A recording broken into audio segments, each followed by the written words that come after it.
ไปว้าว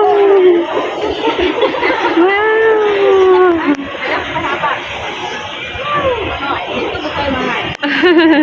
เป็นมาบ่อยเหมือนกันน้อยคนหน่อยขึ้นบันไดเลื่อนพี่น้อง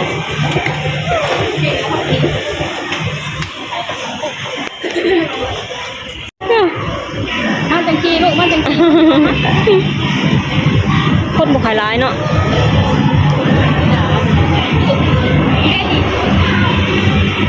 มาจังกี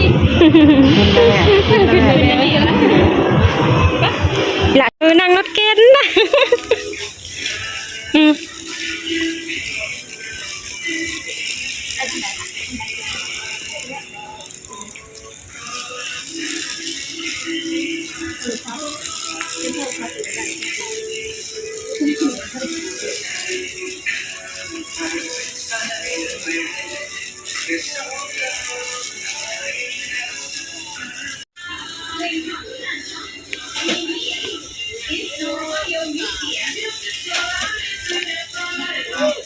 นี่มา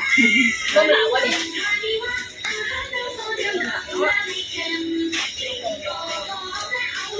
หาซื้อขนมเนาะพี่น้องเอมมี่ก็สั่งขนมเอาไอ้ซื้อขนมเลกับสาหร่ายไม่เฮาในเด้อเพิ่นนะของชอบของเอมมี่สาหร่ายกับเลเนาะพี่น้องเนาะ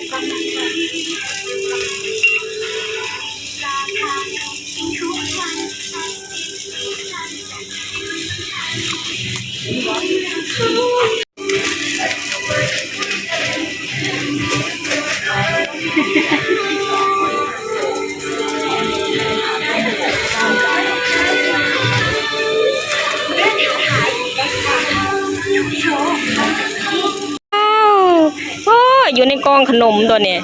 ยี่ปิงกี้อยู่ในกองขนมบ่ลูกกองหมักแล้วอยากลงล่ะอยากลงล่ะ อยากลงแล้วมาหาสาหร่ายให้เอมมี่ก่อนอยู่ไสเนาะสาหร่าย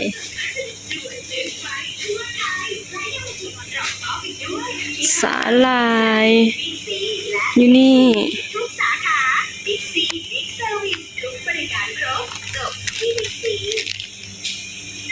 นี่สาหร่ายพี่น้องได้แล้วของเอมมี่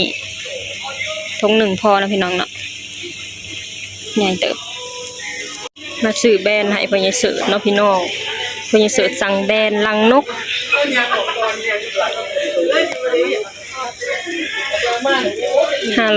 บาทอันนี้มันดึงเหมือนโอ๊กอยู่ในกล่องขนมมาดิผมเขาก็ดีด่า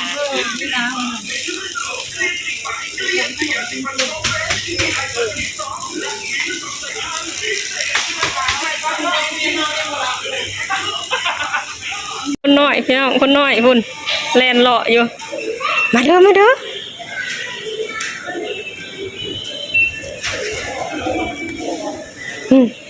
พุ่นคนน้อยตื่นเต้นพี่น้องใช้ลูกใช้หลักเคยมาบ่เอ้าเอ้า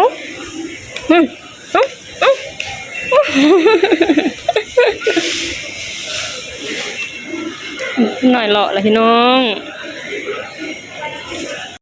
มาจ่ายเงินพี่น้อง2,000พี่น้อง2,000 กว่าบาท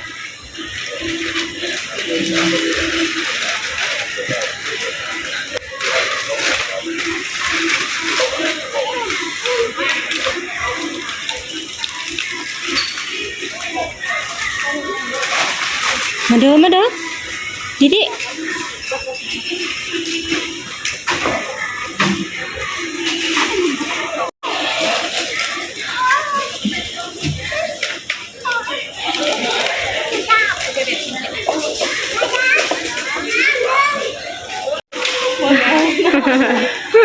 ช้อปปิ้งทำจีถือ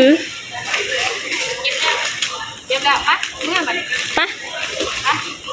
เลยเมื่อบัดนี้ดิป้าทางนี้ลูกจะใส่ลูกเข็นอีกไหมไม่ต้องเข้ามาเร็วเร็ว ร็ว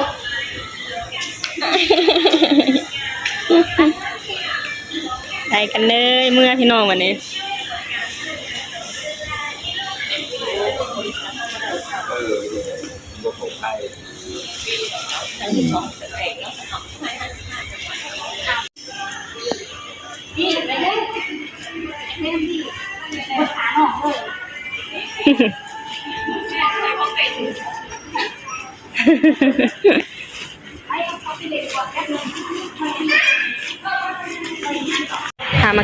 พากันมากินเขาแล้วพี่น้อง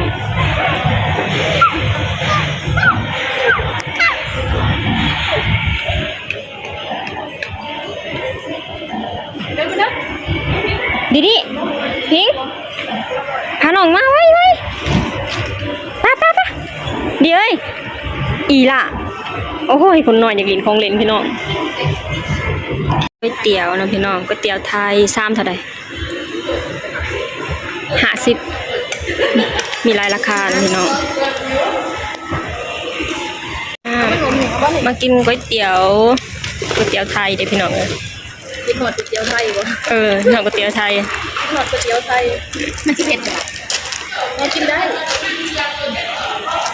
ผักกับพูนเลยเด้พี่น้องผักไม่อั้งเอาไม่เจ๊ผักนะพี่น้องนี่ก๋วยเตี๋ยวเด้อก๋วยเตี๋ยวไทยในรอบ7 เดือนตั้งแต่เข้ามากรุงเทพรอบนั้นเนาะ7 เดือนในรอบ7 เดือนมันเผ็ดจะแรกนะเผ็ดอยู่ในติดเขาเผ็ดนั่นแต่เผ็ดเราจ้างใส่น้ำปลาคือบริใส่น้ำปลาอันนี้กินนมนี่หรอไปจักจะกินขนมไปจักจะกินลูกชิ้นกินอยากกิน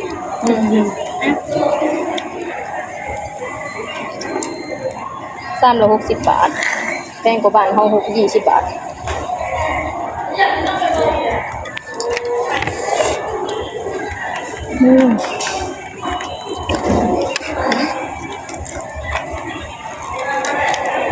แซ่บพี่น้อง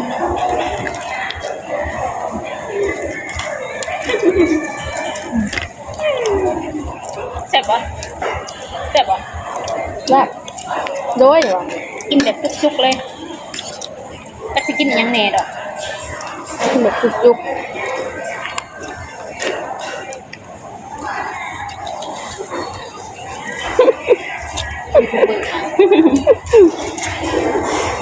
นั่นสิยับไปหายก็เห็นได้จากค่ากล้องยับไปหายก็ค่ากล้องเลยนะ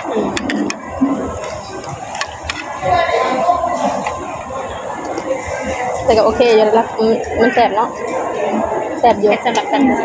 แม่นบอกแสบอยู่เนาะโอเค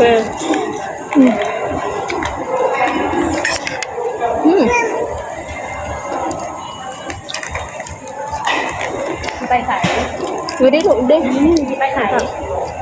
รอบละ20 บาท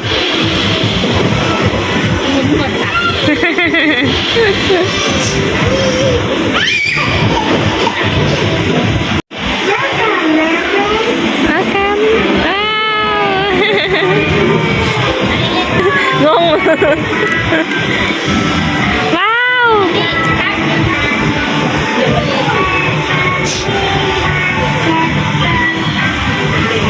ดีเต้นนะ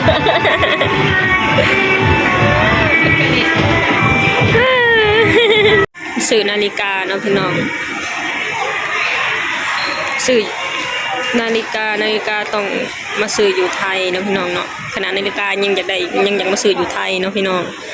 อันใดก็บ่คักอันใดก็บ่วางใจสำของไทยนะพี่น้องคะแนนว่าคำว่าของไทยเนี่ยมันดีนะพี่น้องเนาะว้าวเราบิ๊กซี่แล้วกันพากันกลับไปเนาะพี่น้องเนาะตอนนี้ยังถามเลยซื้อนาฬิกาอยู่เนาะพี่น้องเนาะโอเคสำหรับคลิปนี้ก็จะจบ